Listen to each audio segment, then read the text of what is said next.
कक्षा 9 की गणित को प्रारंभ कर रहे हैं, जिसमें हम अध्याय 1 को पढ़ेंगे। अध्याय 1 है संख्या पद्धति। ठीक है, इसे हम इंग्लिश में नंबर सिस्टम भी बोलते हैं। इसकी आज हम प्रश्नावली 1.1 को स्टार्ट करेंगे और हम इसका पहला प्रश्न लेते हैं। चलिए, तो इसका पहला प्रश्न क्या है, ध्यान से समझना। क्या शून्य एक परमेय संख्या है? क्या शून्य एक परमेय संख्या है?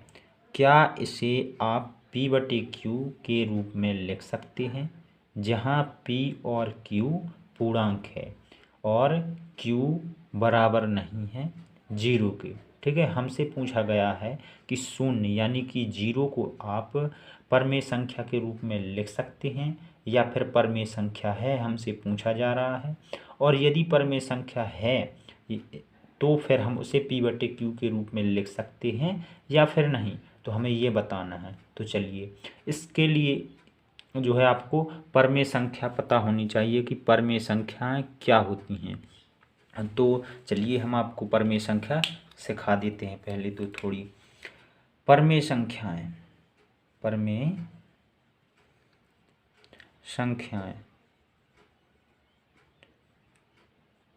ऐसी संख्याएं जिन्हें हम p/q के रूप में लिख सकते हैं या फिर वे संख्याएं जो p/q के रूप में होती हैं। वो कैसे? फॉर एग्जाम्पल से समझते हैं। जैसे कि मान के चलिए हमारे पास 7/3 है। 7/3 ये किस रूप में है? देखो, p/q के रूप में है। मान के चलिए ये हमारा p वाला भाग है, p वाला भाग, और ये नीचे का q। ये देखो, ये जो संख्या है, ये संख्या हमारी p/q के रूप में है ना। तो ये फिर हमारी क्या है? ये परमेय संख्या है। क्या है? ये परमेय संख्या है। या फिर मान के चलिए कोई हम ऐसी संख्या ले लेते हैं कि उसके बटे में कोई भी संख्या नहीं है, तो ये भी एक परमेय संख्या है। वो कैसे है? इसके लिए हम जो है 1 कर सकते हैं इसके बटे में। आप कह रहे होंगे क्यों कर सकते हैं, आप सोच रहे होंगे, ठीक है ना। तो हम इसलिए कर सकते हैं कि कोई भी संख्या हो, वह शांत हो, तो उसके नीचे हम 1 लगा सकते हैं। ये रूल होता है। जैसे कि कोई भी आप संख्या ले लीजिए, कोई भी संख्या हमने यहाँ पर प्लस वाली आपको दिखाई हैं, आप माइनस वाली भी ले सकते हैं। ठीक है ना, कोई भी संख्या ले लीजिए, तो उसके नीचे हम जो है 1 कर सकते हैं।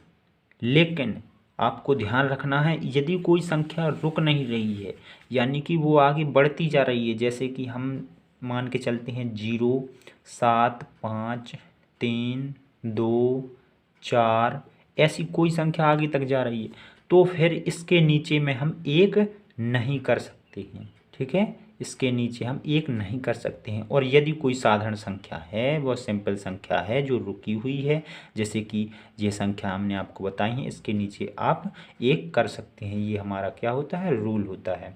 तो परमेय संख्या भी आपको पता चल गई कि ऐसी संख्याएं जो p/q के रूप में लिखी होती हैं या फिर लिखी जाती हैं। कैसी? देखो, ये वाली संख्या जो हमें p/q के रूप में लिखी मिली थी, और ये वाली जो है हमने संख्या p/q के रूप में लिखी है, तो ऐसी संख्या परमेय संख्या कहलाती हैं। तो चलिए, अब हम प्रश्न को हल कर लेते हैं।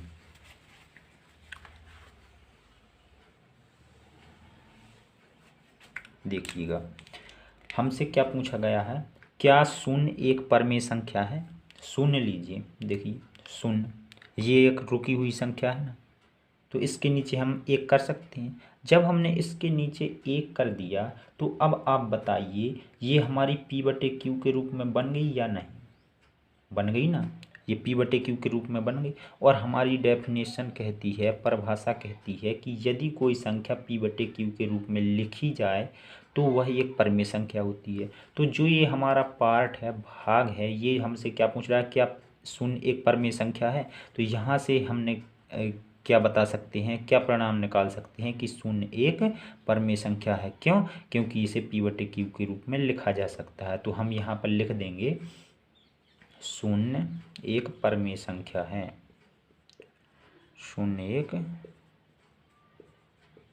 परमेय संख्या है। चलिए, हमारा यहाँ तक जो है सवाल कंप्लीट हो गया। अब आगे चलते हैं। आगे क्या बोला गया है, क्या इसे आप p/q के रूप में लिख सकते हैं? बिल्कुल लिख सकते हैं। जब हम पी बटे क्यू के रूप में लिख सकते हैं तभी तो हम परिमेय संख्या को बता सकते हैं कि ये परिमेय संख्या है। यदि पी बटे क्यू के रूप में नहीं लिखी जा सके कोई संख्या तो फिर वो परिमेय संख्या भी नहीं होती है। इसलिए इसे यहाँ पर देखिए हमने पी बटे क्यू के रूप में लिखा है, तो हम क्या लिख देंगे अब, इसे मतलब कि शून्य को पी बटे क्यू के रूप में लिखा जा सकता है। ये हमारा जो है ये इस पार्ट का, इस भाग का आंसर हो जाएगा। तो हम लिख देंगे,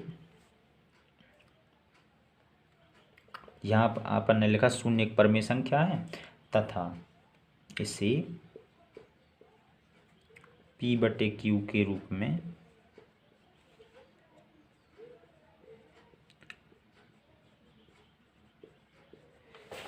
लिखा जा सकता है। तो इस प्रकार से जो है हमारा ये वाला सवाल कंप्लीट हो जाता है।